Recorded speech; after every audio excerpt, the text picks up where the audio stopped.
Hello team, welcome to another ATP Geopolitics video with myself, Jonathan MS Pitts. Ukraine War News Update, first part thereof for the 15th of July 2024. Welcome. It's a beautiful day out there and indeed a very, very hot day, very hot week, a record-breaking period of weather in Ukraine, and that is, I think, causing things to be a little different on the front line. I'm under the impression that it is very difficult. The conditions are very difficult. Fighting conditions, because it's so hot, yet great for moving vehicles around very hard ground, etc., etc. But just from a personal point of view, it is stiflingly hot there. And as a result, we might have seen a dropping off of some offensive maneuvers as people just waited out for the heat to subside a little bit. I don't know, just a thought. Lots of people are talking about the heat out there at the moment, in fact everywhere. In fact, I shared on Twitter a very, very scary tweet. I've also seen some stats for just weather for the last 12 months, just record breaking, just record after record after record. Don't get me started on climate being a bit of a challenge at the moment. Anyway, and this war's not helping. 980 personnel lost is the lowest we've seen for some time. So it's dipped below 1,000. 1,000 has been this kind of arbitrary number at the end of the day, but it's that benchmark number that when the Ukrainians worked up the Russian losses to 1,000, it was incredible to see days of 1,000 Russian personnel being lost. That was just a massive number. And now, if you go under 1,000, it's seen as, oh my goodness, that's a quiet day. We're actually 980 personnel lost. Used to be a near record, well, it was at one point a record-breaking number. So what we've been used to is sort of 1,100 to 1,300 for the last, I guess, 6 weeks. It did pop to 1,740 was or 780 at the beginning of the Kharkiv counteroffensive. The Russians started losing a lot then, and it's sort of come back down, and now just dipped below 1,000. 5 tanks lost, so a little bit of a dip there as well. 19 armoured personnel vehicles lost, that's just over average. 55 artillery systems, still a high number in that category. That never seems to be too low with regard to artillery systems. 1 anti-aircraft warfare system, don't know what that is, and 76 vehicles and fuel tanks is yet again a huge number posted in that very wide category. Those are still very worrying figures for the Russians in a number of those categories. And then when we look at the Andrew Perpetual loss stats, actually approaching near to parity, just a few more for the Russians than the Ukrainians.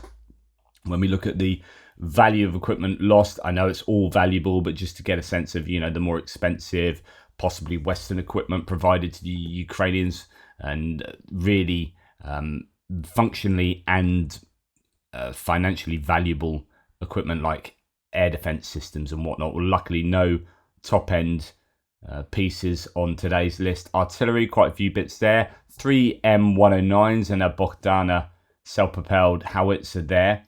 2 of the M109s destroyed, the rest of these artillery pieces damaged, a couple of howitzers. So again, we're starting to see, well, a couple of things to note. Lancets are featuring in a number of places on this list, and that is still worrying for the Ukrainians. Haven't really got a major answer for that at the moment. And also we are seeing more and more Western or at least recent equipment in terms of the Bogdana. That's not Western, but it is indigenously made, but it is new. A couple of tanks, and a BMP-2 and a Bradley. For APCs, we've got M113 Senator and possibly a Striker. So those are 3 Western provided pieces of kit. And the MRAP is a Kirpi. So if you were to add all of the Western and Ukrainian made stuff recently up in this list, you'd see the vast majority is Western supply kit, and then the rest of the equipment that features trucks and civilian vehicles, so on and so forth, all the usuals there. Quite a lot of stuff for the Ukrainians to lose. For the Russians, they have a 240mm Tulip, so that's a self-propelled howitzer, and a D20 artillery piece, so that's pretty old. And then we have an awful lot of combat assets here, particularly infantry fighting vehicles. And also worth noting that they're almost all destroyed or abandoned, so irretrievably lost, whereas the Ukrainians up in the combat losses, the stats for the proportion of damage to destroyed is much better for the Ukrainians. So this is worth noting for the Russians there. T-90M tank destroyed. That is another one to add to the growing list of T-90Ms or T-90s. They've lost over 100 T-90s now. We have an awful lot of infantry fighting vehicles, BMP 1s, 2s and 3s mainly, a BTR thrown in there for good measure, and some a variety of armour personnel vehicles, mainly MTLBs, a couple of Tiger Ms, and then the usual trucks and civilian vehicles as well. So nothing crazy high value for either side, but a lot more combat losses for the Russians than for the Ukrainians. Indeed, that's listed at the side there by Andrew Perpetua, who does a useful little summary and tells you what's been lost from a combat asset point of view. Okay, moving on. We are just going to talk about a little personnel point here. Everything is stable for the Russian invaders in Mariupol. So Mariupol has obviously been occupied for a long time, says Chris P.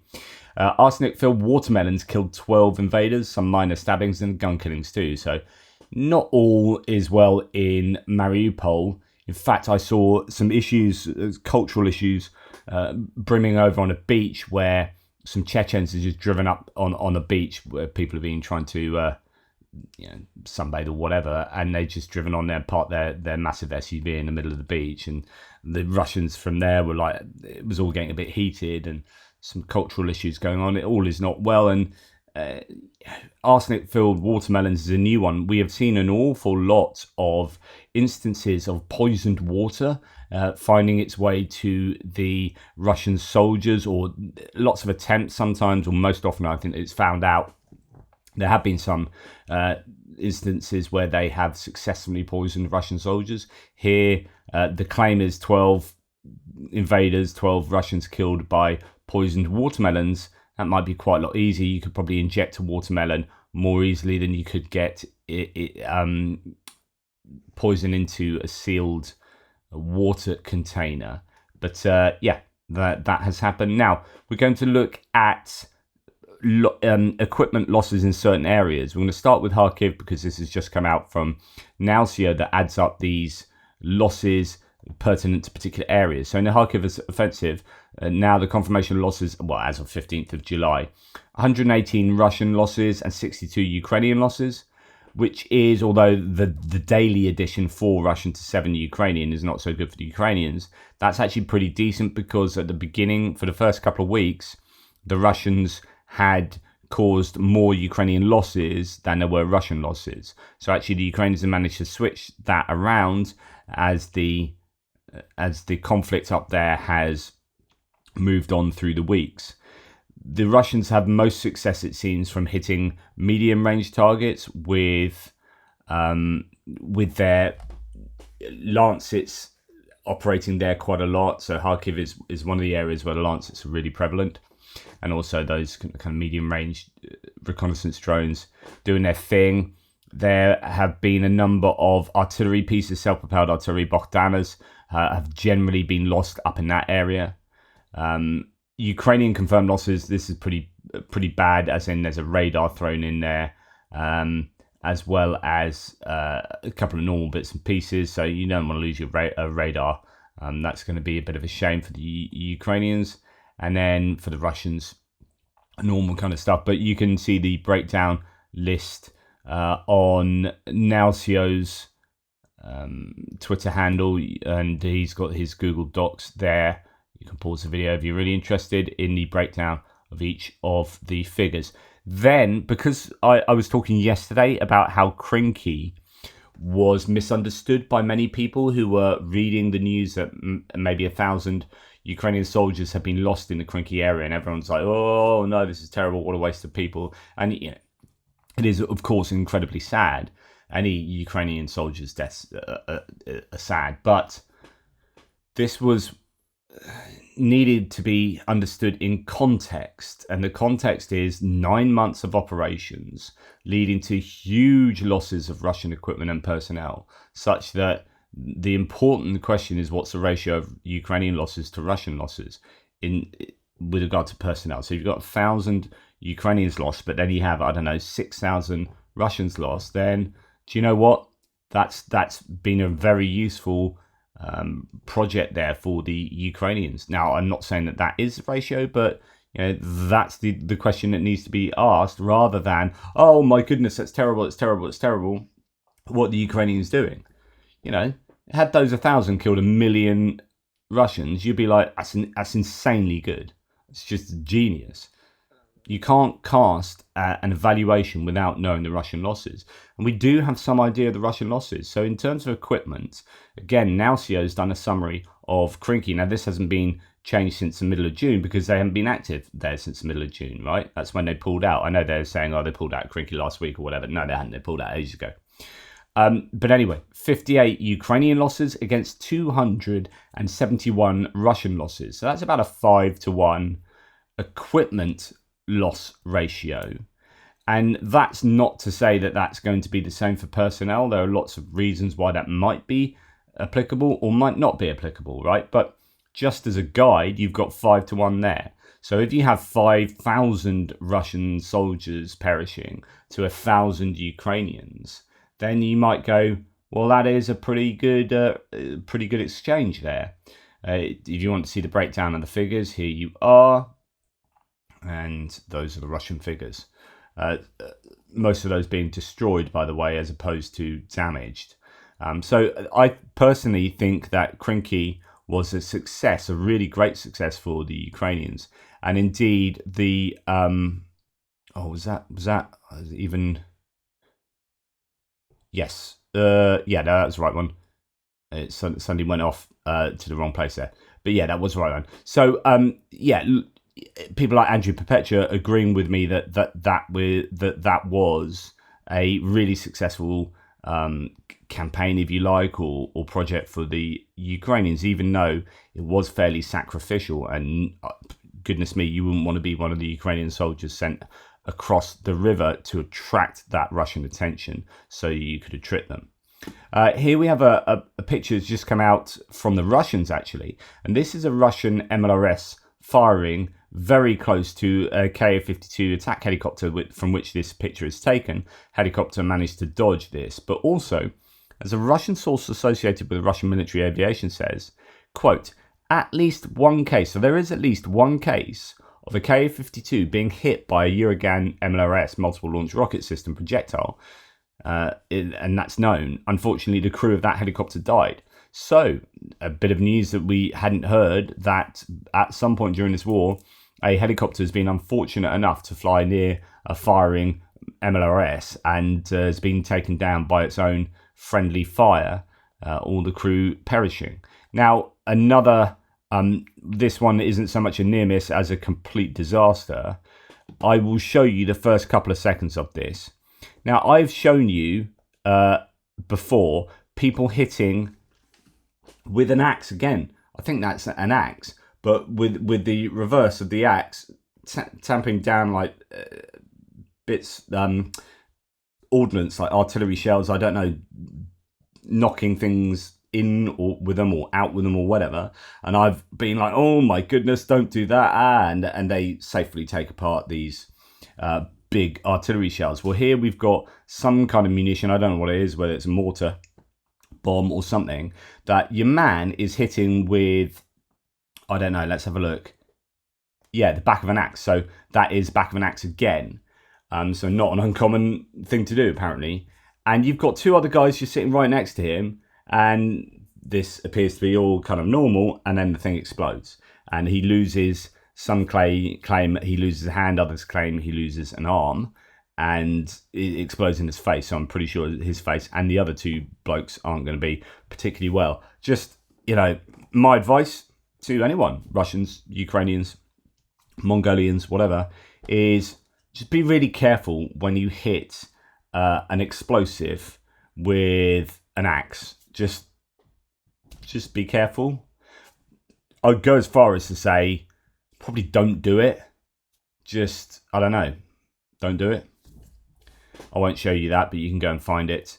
Unfortunately, the links possibly won't be able to be put on the description below, as I normally put all of my links, because I don't know if it's anything to do with the Microsoft outage, but I am not, my sticky notes are not syncing across devices, and so I'm having a bit of a nightmare. And I had that yesterday as well, and it seems like I've got it today. Here we have an example of humanitarian vehicle being hit, possibly targeted. I'm fairly sure that a drone operator, an FPV drone operator, would know that this is not a military vehicle since it is emblazoned with World Central Kitchen. But anyway, World Central Kitchen team in Ukraine is safe after a clearly marked armoured aid vehicle was struck by a Russian drone equipped with an explosive device near Alexandriivka. Thankfully, no injuries are reported. Humanitarians should never be a target of war. And they release a full statement. Several things to say about this, like if that's purposeful from the Russians, of course, terrible. You are taking risks operating somewhere like Alexandriivka, which is right next, that's in the, I presume, it's difficult to know because there's about 17.5 million Alexandriivkas in Ukraine, and most of them are probably next to each other, because that's how Ukrainians name places. Like, oh, we just named a town that. Should we build another one next to it and call it the same thing? Yeah, it sounds brilliant. It'll be a laugh in a couple of years' time. So I don't know whether that's one in the Avdiivka sector. If it is, then, you know, but that's just been taken. So if it's anywhere near that, it's going to be super close to the front line. And that's obviously coming with an awful lot of risks, you know, operating as humanitarians anywhere near the front line. It is dangerous. It's just really dangerous. So yeah, very brave people, but you want to make sure that if you're in charge of a humanitarian organisation, that your personnel are not taking unnecessary risks and putting their own lives in danger. But yeah, sad news that has been hit, but great that no one was. I don't think anyone was injured. Russians hire marginalised people in Ukraine to set fire to air-for-you vehicles. We heard about this recently, but it is becoming something of a problem. Russian handlers recruit perpetrators via messengers or the dark net, promising to pay for arson. Such crimes have become widespread. Arson attacks took place in Kharkiv, Rivne and Vinnytsia, but most of all in Odessa. In 2 weeks, 7 cars were set on fire in the city. Russians are passing off the arson videos as the actions of a pro-Russian underground. Several perpetrators have already been obtained in different Ukrainian cities, and hopefully, yeah, they get a comeuppance there. Now, moving on to distance strikes, not a lot to report overnight. We've had actually a very quiet week, all things considered. Over the last, 3 or 4 days, not too much has happened. Overnight, 2 Russian regions in occupied Crimea were attacked by drones, according to the Russian media. So although I say nothing's happened, quite often things are happening, but it's not necessarily that we learn about them until sometimes days and days later, sometimes weeks and months later, and sometimes never at all, I assume.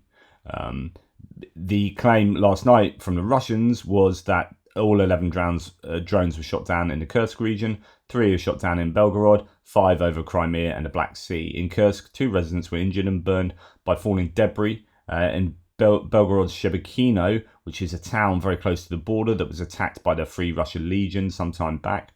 A residential building was damaged by morning shelling, with a number of casualties being confirmed. Much needed tea break. Sorry, not sorry. So basically, drones have been active. Really know if anything's happened. We do know there's been an explosion in the Russia-controlled city of Luhansk, in the Luhansk Oblast, obviously.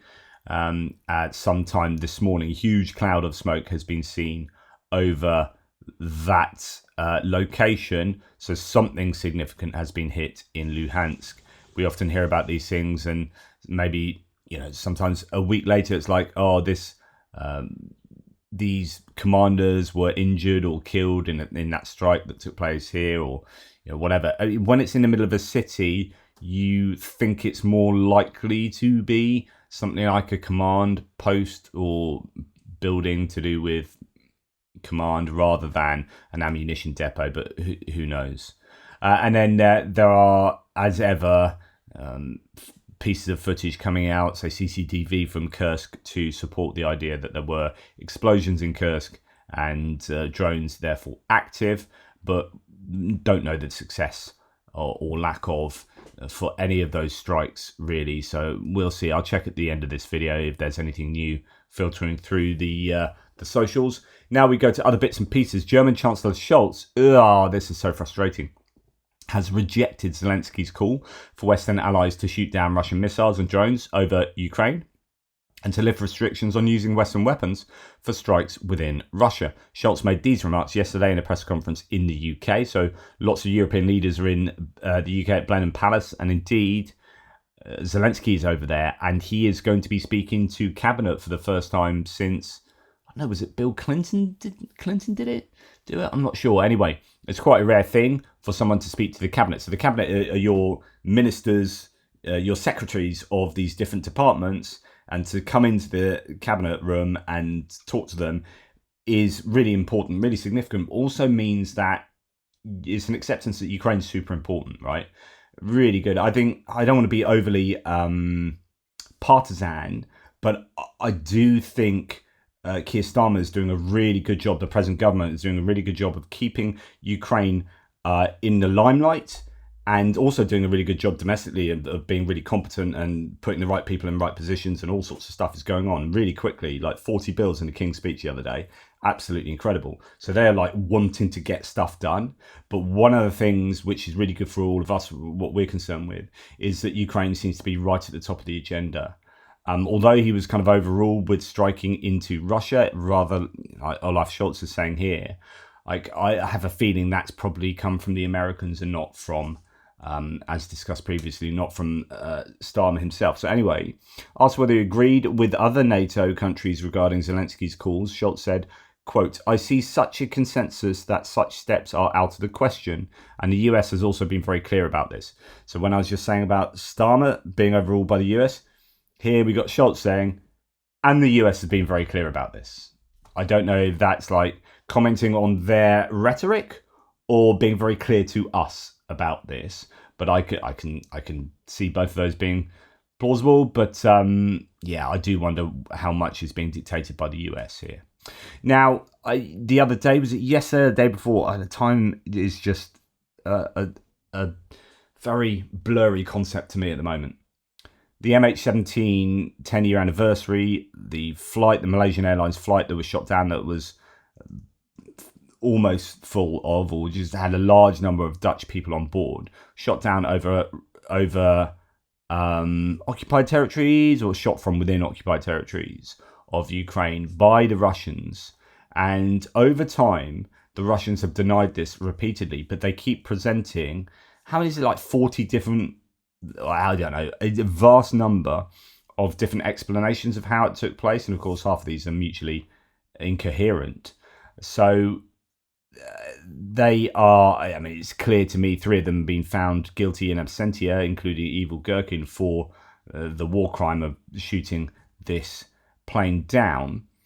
The EU is now calling on Russia to admit responsibility, probably not for the first time, for downing the MH17 over Ukraine. Quote, "The European Union reiterates its call on the Russian Federation to accept its responsibility in this tragedy and to cooperate fully in serving justice." And of course, it won't do that. But I think that alone tells you all you need to know. That whole instance of that airline being shot down tells you all you need to know about Russia, in my opinion.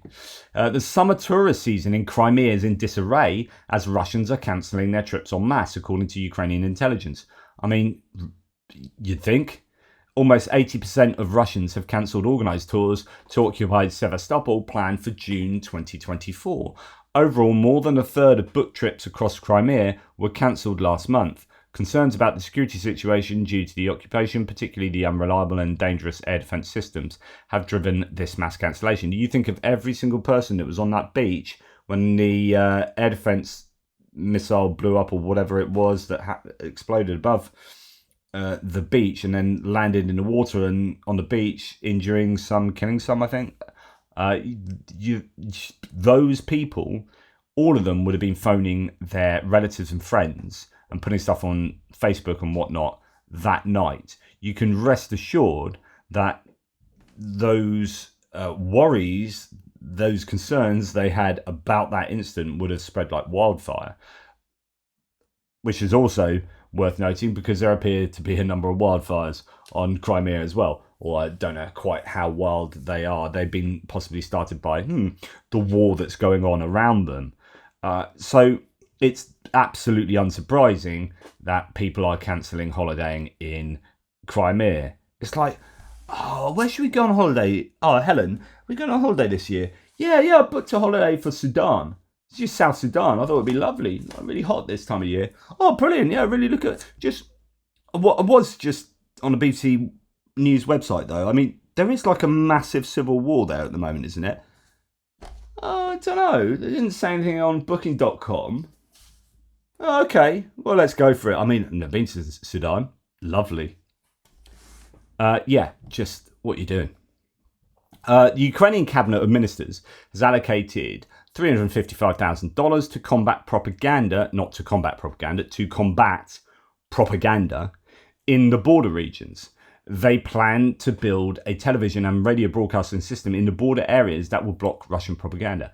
Excellent, excellent, excellent. One of the biggest challenges for Ukraine and Europe itself is Russian propaganda. And it needs to be dealt with seriously, both from a practical, kind of technological point of view, and from also a narrative, more abstract point of view about giving counter narratives, so on and so forth.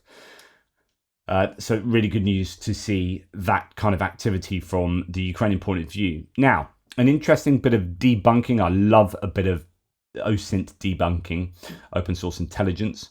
Artur Rehi says, so fellow YouTuber, an elastic band from underwear helped refute Russian propaganda. A video was posted online showing, and I didn't talk about this, but it was doing the rounds, showing a Russian soldier who, after being hit by an FPV drone, asked his comrade to stop the torture quickly, and his comrade prescribed him a lead painkiller in the head. Russian propagandists claimed that that the video showed Ukrainian soldiers and called the footage a sign of fascism. However, the original video, which was studied by the editorial staff of the current time, shows that the soldiers filming were Russian and not Ukrainian. So the Russians showed this video saying these were Ukrainians shooting, etc., etc. And you got this guy here, and one of the ways of identifying who he was actually by his underwear. So let's have a look at this. The investigation was conducted by the Systema project. Numerous facts indicate that the soldiers filmed in the video are Russian. There are no chevrons or other signs indicating a specific unit on the uniform of the wounded soldier, but when he bends over in pain, a strip of underwear can be seen from under his camouflage pants. The repeating inscription Bokai is clearly visible along the entire length of the elastic band.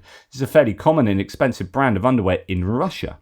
Men's Bokai underwear with exactly this inscription on the elastic band can be found in the largest Russian marketplaces, as well as in textile stores from the Ivanovo region. There are no men's underwear of the Bokai brand in the largest Ukrainian marketplaces. In the application of the Chinese marketplace AliExpress, users from Ukraine are also not offered underwear of this brand. It can be said with a high degree of certainty that the underwear worn by the servicemen was purchased in Russia, at least in the last 2 years. It has been almost impossible to get Bokai underwear in the Ukraine. Underwear is not the only element of equipment by which Russians can be identified. The pants worn, trousers for most civilized people, worn by the servicemen are similar to the ATAX FG camouflage line. They are really worn by Russian soldiers. However, in Ukrainian stores, you can also buy the pants of this color. In the video, it is possible to examine the rifle in detail. This is a recognizable model of the AK-12 assault rifle. This is one of the newest models of Russian Kalashnikovs, which was launched into production in 2018 and was being modified during the full-scale Russian invasion of Ukraine. OSINT analysts were also able to geolocate the location the incident occurred in the Robotina area. So good stuff from Artur Rehi or those who actually did the investigation there. And it just goes to show how often the Russians try to do this and how flagrant their abuse of people's trust is. Another example of claiming a horrific act was something that the Ukrainians did and then claiming that was fascism. And then, well, if it is indeed fascism and now we know that you did it, then I wonder who the fascists are. And I'm going to leave you now because that's all a bit negative and horrible, but I'm going to leave you with a bit of Ukrainian Khmelnytsky sunflower love here. So this should hopefully, I don't want to be all Joe Blogsy here, but it should put a smile on your face, as he would say. Сьогодні 16 липня 2024 року. Маємо ось такі соняки. Вже другий тиждень температура повітря. So you've had quite a bit of rain followed by some searingly hot temperatures, meaning the Ukrainian sunflowers are in full bloom and ready to be harvested at some point over the next month or so, I would imagine. But yeah, everyone loves a bit of sunflower action. Take care, guys. Really appreciate your support. Please like, subscribe, and share. All the very best. And I'll get back to you with my next video soon.